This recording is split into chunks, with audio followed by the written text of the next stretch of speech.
Assalamualaikum warahmatullahi wabarakatuh. Nama saya Ahmad Marzuki,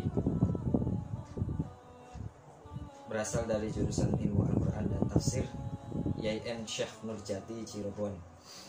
Oke, di hari ini kebetulan saya akan menjelaskan beberapa materi, ada tugas, yaitu saya telah membaca dua buku. Yang pertama adalah Rekonstruksi Sejarah Al-Quran karya Taufik Adnan Amal, dan The History of the Quranic Text karya Profesor Dr. Muhammad Al-Azami.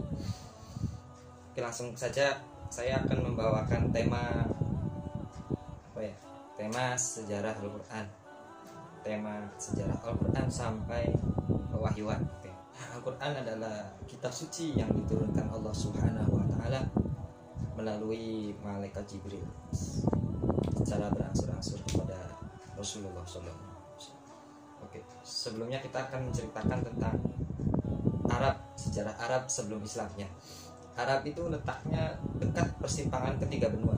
Arab menjadi dunia yang paling mudah dikenal di alam ini.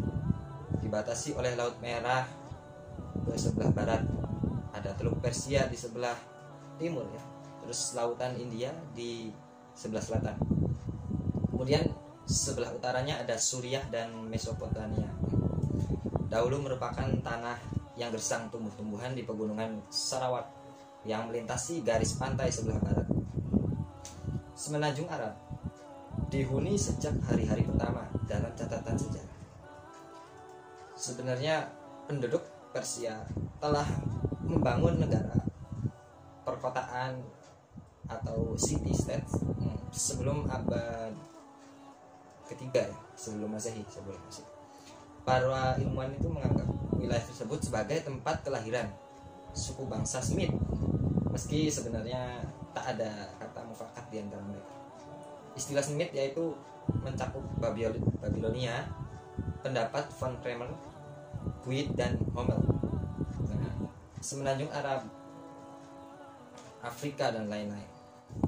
Nah, sampai pada zaman Nabi Ibrahim. Ibrahim mempunyai putra yaitu Nabi Ismail pada usianya. Ibunya yaitu Siti Hajar ya. Kelahiran Ismail membuat Sarah cemburu luar biasa, di mana ia meminta agar Ibrahim memutus hubungan persaudaraan wanita tersebut dengan putranya yaitu Nabi Ismail ya. Saat mulai tinggal bersama, Siti Hajar melempar pandangan pada tanah kosong yang ada di sekelilingnya dengan perasaan tak menentu, disertai pertanyaan kepada Ibrahim, apakah ia telah meninggalkan mereka, kata Siti Hajar. Kemudian ia tak menjawab. Lalu ia bertanya, adakah perintah Allah? Ibrahim lalu mengiyakan, iya ada. Mendengar jawaban itu berkata, lalu, jika demikian Tuhan tak akan membuat kita sia-sia. Pada akhirnya air Zam-Zam menyembur dari dalam tanah gersang membasahi kaki Ismail ya.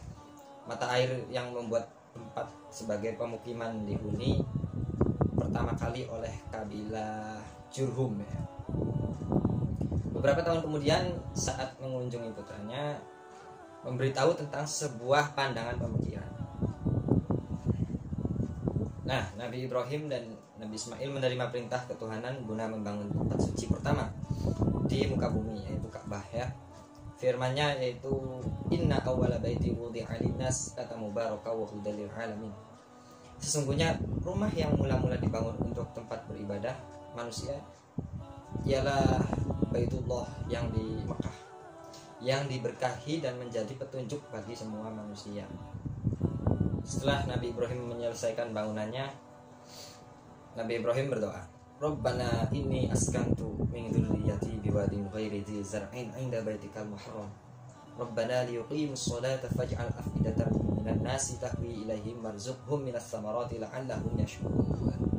Nah, ya Tuhan kami, sesungguhnya aku telah menempatkan sebagian keturunanku di lembah tidak mempunyai tanam-tanaman di dekat rumah engkau yaitu Baitullah yang dihormati. Ya Tuhan, agar mereka mendirikan sholat, maka jadikanlah hati sebagian manusia cenderung kepada mereka, dan beri rezekilah mereka dari buah-buahan, mudah-mudahan mereka bersyukur ya, la'allahum yashkurun. Tidak lama kemudian doa yang disebutkan mulai membuahkan hasil, yaitu dikabulkan. Mereka tidak lagi hidup terpencil di Mekah, kehidupannya semakin berkembang dengan adanya tempat suci Allah, Zam-Zam water, dan penduduknya mulai menuai kesuburan. Kemudian menjadi pusat lintas perdagangan ke Suriah, ke Yaman, Taif, dan Najd. Nah, penyebab utamanya yaitu di mana masa-masa para kaisar dari Aelius, Gallus hingga Nero ingin menyebarkan pengaruh di persinggahan penting kota Mekah, karena lokasinya cukup strategis untuk perdagangan ya, sangat mendukung sekali. Pada saat itu di Mekah juga terdapat beberapa gerakan di semenanjung Arab. Di sana terdapat para pengungsi bangsa Yahudi beberapa abad kemudian memperkenalkan agamanya pada masa pengasingan orang-orang Babilonia. Mereka kemudian menetap di Yasrib ya, Yasrib atau sekarang disebut Madinah, Madinatul Munawwarah. Di antara anak cucu keturunan mereka adalah kabilah Aus dan Khazraj. Suku Aus dan Khazraj yang kemudian keduanya dikenal kaum Ansor ya, Ansor, pendukung Nabi Muhammad SAW. Jazirah Arab itu terletaknya soalnya terisolasi ya, terlimpil baik dari daratan maupun lautan. Kawasannya tempat Nabi Muhammad pada abad ke-7 perhitungan tahun Masehi terletak di pojok Kurtulat, yaitu tempatnya itu bahaya lah dulu mah. Sejarah dunia yang besar telah jauh meninggalkannya, sudah lama. Kekaisaran Bizantium atau Kaisar Romawi Timur ya, dengan ibu kota Konstantinopel, merupakan bekas imperium Romawi dari masa klasik. Pada abad ke-7, wilayah imperium ini telah meliputi Asia Kecil ya, Syria, Mesir, dan bagian tenggara Eropa hingga Danube, pulau-pulau di Laut Tengah, dan sebagian daerah Italia, serta jumlah kecil wilayah di pesisir Afrika Utara juga termasuk di bawah kekuasaannya. Saingan berat Bizantium dalam perebutan kekuasaan di Timur Tengah adalah Persia. Nah, Bizantium, Persia. Nah, ketika itu imperium ini berada di bawah kekuasaan dinasti Sasaniyah. Dinasti Sasanid. Kota Persia adalah Al-Madain. Terletak sekitar 20 mil atau sekitar panjang di sebelah tenggara kota Baghdad sekarang. Wilayah kekuasaannya membentang dari Irak dan Mesopotamia hingga pedalaman timur Iran ya. Ini serta Iran dewasa serta Afghanistan. Menjelang masa kenabian Nabi Muhammad, Jazirah Arab tidak akrab dengan reformasi keagamaan. Sejak beberapa abad, penyembahan patung berhala masih tidak bisa terusir. Baik masa kehadiran pemukiman Yahudi maupun upaya kristenisasi yang muncul dari Syria dan Mesir. Ajaran Kristen pada abad ke-7 tenggelam dalam perubahan dan mitos palsu dan terperangkap dalam stagnasi secara total. Dulunya bangsa Arab mengikuti agama Kristen bukan disebabkan oleh sikap persuasif, melainkan akibat kekejaman kekuasaan politik di masa itu ya. Islam menganggap kaum Yahudi dan Nasrani sebagai ahli kitab. Ketiga agama ini memiliki kesamaan asal-usul, keluarga, dan secara hipotesis menyembah Tuhan yang sama, seperti dilakukan oleh Nabi Ibrahim dan kedua putranya Ismail dan Ishak. Nah, berbicara tentang agama, tentu kita dihadapkan kata-kata mirip atau bisa jadi implikasi atau berlainan bertentangan. Misalnya kitab suci Al-Quran menjelaskan secara rinci bahwa segala sesuatu di alam ini diciptakan untuk satu tujuan, agar menyembah Allah. Illa liya'budun, hanya menyembah Allah ya. Tetapi dalam mitologi Yahudi, semua alam ini diciptakan untuk menghidupi anak cucu Bani Israel saja. wa ma khalaqul jinna wal insa illa liya'budun. Dan aku tidak menciptakan jin dan manusia supaya mereka menyembah. Terus masa Qusay sampai masa Rasulullah menerima wahyu. Ayat pertama penurunan wahyu yaitu pada surat Al-Alaq ya, ayat 1 sampai 5. Ini ayat 1. Iqra bismi rabbikal ladzi khalaq. Bacalah atas nama Tuhanmu yang telah menciptakan. Alladzi khalaq.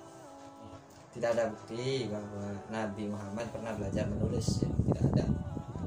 Atau orang sepakat menyebutnya dengan buta huruf, atau ya kalau orang biasa mah buta huruf lah gitu. Nah, ayat tersebut memberi syarat tentang persoalan buta huruf, melainkan pentingnya pendidikan yang sehat bagi masyarakat di masa mendatang. Nabi Muhammad mencurahkan segala upaya yang mungkin dapat dilakukan, pengembangan pendidikan, manfaat serta imbalan para pelajar, dan juga sanksi hukum bagi pengakang ilmu pengetahuan. Abu Hurairah radhiyallahu anhu melaporkan bahwa Nabi Muhammad pernah bersabda, yaitu siapa yang memilih jalan pencarian ilmu pengetahuan, Allah akan membuka baginya jalan menuju surga. Nabi tidak pernah menyia-nyiakan upaya dan keinginan masyarakat dalam mempelajari kalamullah atau Al-Quran. Utsman bin Affan melaporkan bahwa Nabi pernah bersabda juga, yang terbaik di antara kamu sekalian adalah yang mempelajari Al-Quran. Menurut Ibnu Mas'ud, Nabi Muhammad pernah juga memberi komentar, siapa yang membaca satu huruf kitab Allah, ia akan diberi imbalan amal soleh, dan satu amal soleh akan mendapat pahala 10 kali lipat. Nah, saya tidak mengatakan alif lam mim sebagai satu huruf, melainkan alif satu huruf, lam satu huruf, dan mim satu huruf. Anu kan berasal dari kata qoro'a, kata kerja, fi'il. Itu artinya membaca atau bacaan yang dibaca, makru qoro'a. Para sarjana barat yang belakangan pada umumnya menerima pandangan Friedrich Schally bahwa kata Quran merupakan derivasi atau istiqaq dari bahasa Syria atau Ibrani, Qiryani, bacaan atau yang dibaca. Meskipun demikian, sejak abad pertama Islam, para sarjana muslim telah menyadari urgensi pengetahuan tentang penanggalan atau arrangements kronologis bagian Al-Quran dalam rangka memahami pesan kitab suci tersebut. Nah, Abu Al-Qasim Al-Hasan bin Habib An-Naisaburi sebagaimana dikutip As-Suyuti misalnya mengatakan bahwa seorang tidak berhak berbicara tentang Al-Quran tanpa bekal pengetahuan kronologi pewahyuan yang memadai. Pijakan utama untuk penanggalan bagian Al-Quran adalah riwayat-riwayat sejarah dan tafsir. Nah, riwayat yang dipermasalahkan di sini biasanya mengungkapkan bahwa bagian tertentu Al-Quran diwahyukan sehubungan dengan peristiwa tertentu, misalnya surat Al-Anfal dihubungkan dengan perang Badar, terus surat Al-Ahzab dengan perang Khandaq, dan surat 48 dengan perjanjian Hudaybiyah. Nah, riwayat semacam ini memang merupakan data historis yang akan membantu penanggalan Al-Quran. Akan tetapi jumlahnya sangat sedikit dan umumnya bertalian dengan wahyu-wahyu dari periode Madinah.